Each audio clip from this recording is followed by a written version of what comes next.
কম্পিউটারের দ্বিতীয় পর্বে আপনাকে স্বাগতম। আজকে আমরা দেখব কম্পিউটারের কিছু মজার বিষয়, যেমন এই যে কম্পিউটারের যে ডেস্কটপে যে একটা ব্যাকগ্রাউন্ড দেখতে পাচ্ছেন বা ওয়ালপেপার দেখতে পাচ্ছেন, সেই ওয়ালপেপারটা কীভাবে চেঞ্জ করে প্রথমে আমরা এটা দিয়ে শুরু করব। তো চলব এখন শুরু করি। আমার কিছু ছবি ডাউনলোড করা আছে কম্পিউটার থেকে, আপনারা চাইলে এগুলো ডাউনলোড করে নিতে পারেন। তো আমি এখানে বেসিক কম্পিউটারের ভিতরে চলে গেলাম এবং এখানে আমি কিছু ছবি ডাউনলোড করে রাখছি। তো আমি এখন এই ছবিটাকে আপলোড করে রাখছি। তো আমি এখন এই ছবিটাকে আমার ডেস্কটপে ওয়ালপেপার হিসাবে ব্যবহার করব। আমি এই ছবির উপর রাইটে ক্লিক করব, করার পর এই যে দেখতে পাচ্ছেন একটু নিচে চলে আসবো, আসার পর দেখতে পাচ্ছেন সেট এস ডেস্কটপ ব্যাকগ্রাউন্ড, আমি এখানে জাস্ট ক্লিক করে দিলাম। দেওয়ার পর এখন যদি আমি এটাকে মিনিমাইজ করি বা ছোট করি, দেখতে পাবেন যে এই ছবিটা কিন্তু এখন খুব চমৎকারভাবে আমার ওয়ালপেপার হিসাবে সেট হয়ে গেছে।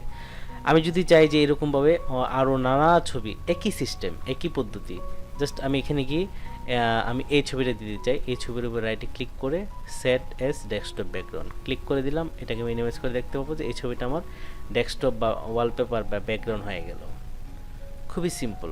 আমি আশা করি আপনারা খুব সহজেই এই ছবি পরিবর্তন করতে পারবেন। আমি চাই যে এই ছবিটা দিতে চাই আমার ডেস্কটপে, আমার খুব ভালো লাগবে যে ন্যাচারাল একটা ছবি দিতে চাই। তো এখানে ক্লিক করে দেওয়ার পর দেখতে পাচ্ছেন যে এখানে ওয়াও, চমৎকার। আপনি কাজ করতে খুব ভালো লাগবে যে আপনার কম্পিউটারের সামনে ন্যাচারাল একটা সমুদ্রের ছবি, মনে হবে যে আপনি ওখানে আছেন। ওকে, তো আমরা কিন্তু কম্পিউটারের ডেস্কটপ বলেন, ব্যাকগ্রাউন্ড বলেন, ওয়ালপেপার বলেন, তিনটা নামে এটাকে বলা হয়। এই ডেস্কটপ, ওয়ালপেপার, ব্যাকগ্রাউন্ড পরিবর্তন করা কিন্তু আমরা শিখে গেলাম। তো আমি এখন কম্পিউটারে এই যে ওয়ালপেপার দিলাম, আমি চাচ্ছি যে এই ওয়ালপেপার ইউজ করব না, আমি শুধু কালার, এক কালার রাখতে চাই, হয়তো red colour, green colour, white colour. আমি যদি সেই কালার দিতে চাই তাহলে আমি এই যে মাউসের রাইট বাটনে ক্লিক করে দেব। দেওয়ার পর দেখতে পাচ্ছি নিচে একদম পার্সোনালাইজে ক্লিক করে দিলাম। দেওয়ার পর এখানে দেখতে পাচ্ছেন যে এই যে ব্যাকগ্রাউন্ড, আমি যে ছবিটা কিন্তু আমার ওয়ালপেপার হিসাবে আছে সেটা কিন্তু এখানে শো করছে। তো আমি চাচ্ছি যে এখানে এই যে ব্যাকগ্রাউন্ড পিকচার দেওয়া আছে, আমি পিকচার না দিয়ে আমি এখান থেকে সলিড কালার দেব, এক কালার দিতে চাই। দেখতে পাচ্ছেন হয়ে গেল কিন্তু এই যে কালার। আমি চাইলে এখান থেকে রেড কালার দিতে পারি, তারপর হচ্ছে গ্রিন কালার দিতে পারি, জাস্ট হয়ে গেল। আমি আবার দেখিয়ে দিচ্ছি কিভাবে করতে হবে। জাস্ট রাইটে ক্লিক করব, করার পর এখানে পার্সোনালাইজে ক্লিক করে দিলাম। তো এখানে এই যে ব্যাকগ্রাউন্ড কালার কিন্তু আমি চেঞ্জ করতে পারবো। এখানে তিন রকম সিস্টেম রয়েছে, একটা হচ্ছে পিকচার, একটা হচ্ছে সলিড কালার, আর একটা হচ্ছে স্লাইড শো। স্লাইড শো হচ্ছে আমি কয়েকটা ছবিকে একটা ফোল্ডারে রেখে এটা সেট করে দেব। দেওয়ার পর ওই কিছুক্ষণ পর পর ছবিগুলো চেঞ্জ হবে। এখানে যদি আমি কালার দিই তাহলে কিন্তু কালার চেঞ্জ হচ্ছে না, অথবা আমি যদি একটা পিকচার সেট করে দিই, পিকচার কিন্তু চেঞ্জ হচ্ছে না। আমি চাচ্ছি যে স্লাইড শো, মানে আমি 10টা ছবি রাখবো, 1 মিনিট পর পর একটা ছবি চেঞ্জ হবে, প্রতি 1 মিনিট পর পর একটা ছবি চেঞ্জ হবে। তো এটা যদি করতে চাই তাহলে আমি কি করব, এই যে দেখতে পাচ্ছেন যে আমি এখানে আমি একটা ফোল্ডারের মধ্যে কয়েকটি ছবি রাখলাম। এই যে আমার বেশ কয়েকটি ছবি, এখানে 10টা ছবি রয়েছে। তো আমি এই পুরো ফোল্ডারটিকে সেট করে দিলে প্রতি কয় মিনিট পর পর চেঞ্জ হবে সেটা আমি সেট করতে পারবো। তো চলুন আমরা শুরু করি। তো আমি প্রথমেই এই রাইটে ক্লিক করে এই যে পার্সোনালাইজে ক্লিক করে দিলাম। পার্সোনালাইজে ক্লিক করার পর দেখতে পাচ্ছেন যে এখানে আমি সলিড কালার থেকে স্লাইড শোতে চলে যাব। তো এখন কিন্তু আমি স্লাইড শো সেট করে দিলাম। আর স্লাইড শো সেট করার পর আমাকে কিন্তু ফোল্ডারটা সেট করে দিতে হবে, আমি কোন ফোল্ডারের ছবিগুলো এখানে শো করাতে চাই। তো আমি এখানে ব্রাউজারে চলে যাব। এই ব্রাউজারে ক্লিক করার পর আমি এই যে এই ফোল্ডার ফটো, এখানে 10টা ছবি রয়েছে, আমি এই ফোল্ডারটা সিলেক্ট করে আমি চুজ দিস ফোল্ডার এখানে ক্লিক করে দিলাম। দেওয়ার পর দেখতে পাবেন যে এখন কিন্তু এখানে ওই ফোল্ডারের ভিতরের প্রথম যে ছবিটা এখানে শো করতেছে, এবং আমি কয় মিনিট পর পর পরিবর্তন করতে চাচ্ছি এই ছবিটা। তো আমি এখানে যদি নিচে চলে আসি, দেখেন চেঞ্জ পিকচার এভরি, মানে কয় মিনিট পর পর। আমি চাইলে 1 মিনিট পর পর একটা ছবি চেঞ্জ হবে বা পরিবর্তন হবে। আমি চাইলে 10 মিনিট, 30 মিনিট, 1 ঘন্টা, 6 ঘন্টা, 1 দিন, মানে আমি যদি চাই যে প্রতিদিন 10টা ছবি দিয়ে দিলাম, প্রতি 1 দিন পর পর একটা ছবি পরিবর্তন হবে। আমি যদি চাই যে প্রতি 1 মিনিট, আমি এখানে দিলাম 1 মিনিট, তাহলে কি হবে, আমি যদি এখন কেটে দেই, প্রতি 1 মিনিট পর পর কিন্তু এই ছবিটা চেঞ্জ হয়ে যাবে। খুবই সিম্পল, খুবই সহজ, খুবই মজা পাবেন আপনারা। আপনার পছন্দ অনুযায়ী 10টা বা 20টা ছবি এখানে রেখে ওই ফোল্ডারটা কিন্তু সিলেক্ট করে স্লাইড শোতে দিয়ে দিবেন। আপনি যদি চান যে 1 মিনিট পর পর আপনার ছবি পরিবর্তন হবে, আপনার ভালো লাগবে, তাহলে সেটা করে দিতে পারেন। আর যদি মনে হয় যে না আমার একটা ছবি আমার খুব পছন্দ, আমার অন্য ছবি প্রয়োজন নাই, তাহলে কিন্তু এই ছবিটাই সবসময় থাকবে। দেখতে পাচ্ছেন 1 মিনিট পর কিন্তু অটোমেটিক আমার এই যে ডেস্কটপের ছবিটা বা ওয়ালপেপারটা কিন্তু পরিবর্তন হয়ে গেল। এটা কিভাবে হলো? সেটা হচ্ছে স্লাইড শোর মাধ্যমে। কিভাবে পরিবর্তন করতে হয়?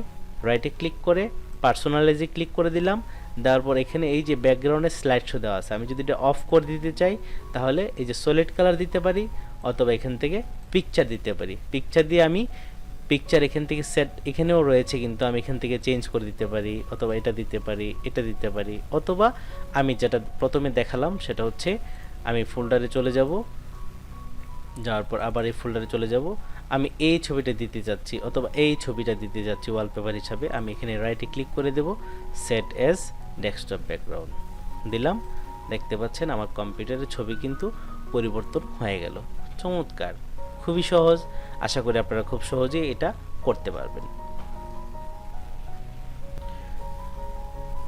এখন আমরা দেখব একটা কম্পিউটারের মধ্যে কিভাবে স্ক্রিন সেভার সেট করতে হয়। আপনারা নিশ্চয়ই দেখতে পাচ্ছেন আমার কম্পিউটার জুড়ে কিন্তু ছোট ছোট বেলুন বাবল মানে ঘোরাঘুরি করতেছে, খুবই চমৎকার।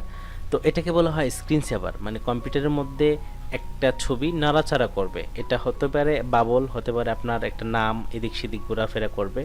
এটা আমি একে একে দেখিয়ে দিচ্ছি এটা কিভাবে করতে হয়। তো এটা যদি নাম দিতে চান সেটাও করতে পারেন। 3D টেক্সট দিলে কিন্তু এরকম একটা নাম এরকমভাবে নড়াচড়া করবে। তো এই জিনিসটা কিভাবে সেট করবেন আমি দেখিয়ে দিচ্ছি। রাইট বাটনে ক্লিক করে দিলাম, দেওয়ার পর এই যে পার্সোনালাইজে ক্লিক করে দেবা, দেওয়ার পর এখান থেকে যে লক স্ক্রিনে চলে যাব, আমি একদম নিচে চলে যাব। নিচে চলে যাওয়ার পর এখানে দেখতে পাচ্ছেন যে স্ক্রিন সেভার সেটিংস, আমি এখানে ক্লিক করে দেব। ক্লিক করে দেওয়ার পর এখানে আমি দেখব যে স্ক্রিন সেভার আমাদের কম্পিউটারে কি কি রয়েছে।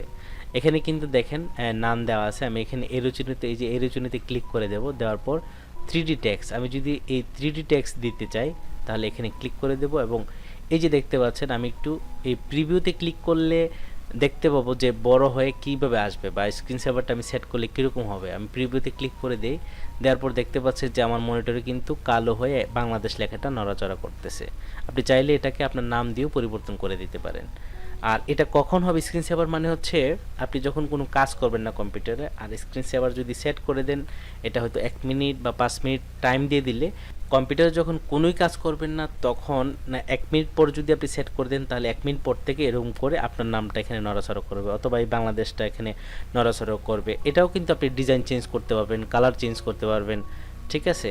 তো এখানে কিন্তু 3D টেক্সট আপনি চাইলে এটা চেঞ্জ করতে পারবেন। কীভাবে চেঞ্জ করবেন? আপনি সেটিংসে চলে যাবেন, যাওয়ার পর এই যে দেখেন কাস্টম টেক্সট, এখানে যদি এখানে সিলেক্ট দেওয়া থাকে তো আপনি কাস্টম টেক্সটে ক্লিক করে দিবেন। এখানে বাংলাদেশ দেওয়া আছে, আমি এখানে দিয়ে দিলাম ক্রিয়েটিভ আইটি। দেখতে পাচ্ছেন এই যে ক্রিয়েটিভ আইটি লিখে দিলাম। লিখে দেওয়ার পর আমি এখান থেকে কিন্তু রেজুলেশনটা আরও বড় করতে পারি, সাইজ ছোট বড় করতে পারি। এখানে চুজ ফন্ট, আপনি ইচ্ছা করলে এটার ফন্টও কিন্তু পরিবর্তন করতে পারেন, কালার দিতে পারেন, অনেক কিছু করতে পারেন। এগুলো আপনি একটু খুঁজে খুঁজে দেখবেন। জাস্ট আমি একটু ধারণা দিচ্ছি যেহেতু এটা বেসিক কম্পিউটার ক্লাস। তো আমি এখানে ওকে দিয়ে দেব। দেওয়ার পর এখন দেখেন কি হবে, ছোট দেখা যাচ্ছে না। তো আমি যদি এটাকে প্রিভিউ দেই তাহলে কিন্তু আমি দেখতে পারবো। এখন কিন্তু যদি আমার কম্পিউটার আমি টাইমটা সেট করে দেই 1 মিনিট বা 5 মিনিট পর থেকে কিন্তু এরকম কম্পিউটারের সামনে ক্রিয়েটিভ আইটি একাডেমি একটা লেখা নড়াচড়া করবে। তো এটাকে টাইম কিভাবে করব? এই যে ওয়েট, কয় মিনিট পর থেকে এটা শুরু হবে। আমি কিন্তু এখানে এই যে যখন এই যে দুইটা এরো চিহ্ন আছে, একটা নিচে একটা উপরে, আমি যদি উপরে দেই তাহলে 2 মিনিট, এটা হচ্ছে মিনিট, 3 মিনিট, এভাবে কিন্তু আমি টাইম বাড়াতে পারি। যদি আমি এখানে 10 মিনিট দিই তাহলে 10 মিনিট পর থেকে, আমি যদি কম্পিউটারের কাজ বন্ধ করে দেই, বন্ধ করার পর 10 মিনিট পর থেকে কম্পিউটারটা অটোমেটিক এরকম একটা কালো হয়ে যাবে, কোনো কাজ হবে না, তখন এই স্ক্রিন সেভারটা আপনার এখানে শো করবে। তো আমি এটাকে 1 মিনিট রাখলাম। তো চাইলে আমি এখান থেকে, এটা তো বুঝলেন 3D টেক্সট কীভাবে। তারপরে এখানে রয়েছে যে ব্ল্যাঙ্ক, কিছুই হবে না, এরকম কালো হয়ে থাকবে, সেটাও হবে 1 মিনিট পর থেকে। যদি চান যে বাবলস এরকম বেলুন আসা যাওয়া করবে, নড়াচড়া করবে, আমি এখানে প্রিভিউ দেখাচ্ছি। এই যে দেখতে পাচ্ছেন, আপনি দেখবেন যে আপনার মনিটরে, পুরা মনিটরে বেলুন এরকম নড়াচড়া করতে থাকবে, খুবই খুবই ভালো লাগবে। এবং এখান থেকে যদি আমি চাই যে আরও রয়েছে, এটা দিলাম, দেখি এটা কি, আমি প্রিভিউ দেখে নিচ্ছি। এটা কিন্তু আপনার 1 মিনিট পর থেকে কম্পিউটার এরকম করতে থাকবে। এটা চমৎকার একটা ডিজাইন। তারপরে কি আছে দেখি, তারপর হচ্ছে ফটোস। ও এখানে আপনি চাইলে যে স্লাইড শোর মতো ফটো কিন্তু এখানে সেট করে দিতে পারেন। এখানে আমি ফটোসে ক্লিক করে দিলাম, দেওয়ার পর এখানে যে সেটিংসে গিয়ে আমি কিন্তু এখানে এই যে ব্রাউজার গিয়ে ছবির যে ফোল্ডারটা আমি এখান থেকে সেট করে দেব। সেট করে দিলে কিন্তু তখন একটার পর একটা ছবি এখানে একটা মানে আসতে থাকবে। তো আমি যদি চাই যে এখানে রিবনস আমি এখানে দিয়ে দিলাম, এটাও চমৎকার। প্রিভিউতে যাই, দেখতে পাচ্ছেন আপনার কম্পিউটারে অনেকেই দেখবেন এটা ইউজ করে। কম্পিউটারের সামনে চমৎকার একটা ডিজাইন হচ্ছে, কোনো কাজ কিন্তু নাই, ওই কাজগুলো অফ হয়ে সামনে কিন্তু এটা চলে আসবে। আবার যখন আপনি মাউসে নাড়া দিবেন সাথে সাথে কিন্তু এই যে মাউসে নাড়া দিচ্ছি চলে গেল, এরকম হবে। যখন আপনার কম্পিউটারটা অফ থাকবে জাস্ট 1 মিনিট বা 2 মিনিট, যত মিনিট আপনি সেট করে দিবেন তত মিনিট পর থেকে কিন্তু এটা এভাবে শুরু করবে। তো আশা করি আপনারা স্ক্রিন সেভার সেট করতে পারবেন। এটা দেওয়ার পর এখানে কিন্তু অ্যাপ্লাই দিতে হবে এবং ওকে দিতে হবে। তো আমি কিন্তু সেট করতেছি না, আমি কেটে দিচ্ছি। আপনারা এটা যদি মনে করেন যে আপনার এটা সুন্দর লাগবে বা আপনার ভালো লাগবে এটা, তাহলে এটা ওকে করতে পারবেন। এটাকে বলা হয় স্ক্রিন সেভার। ওকে।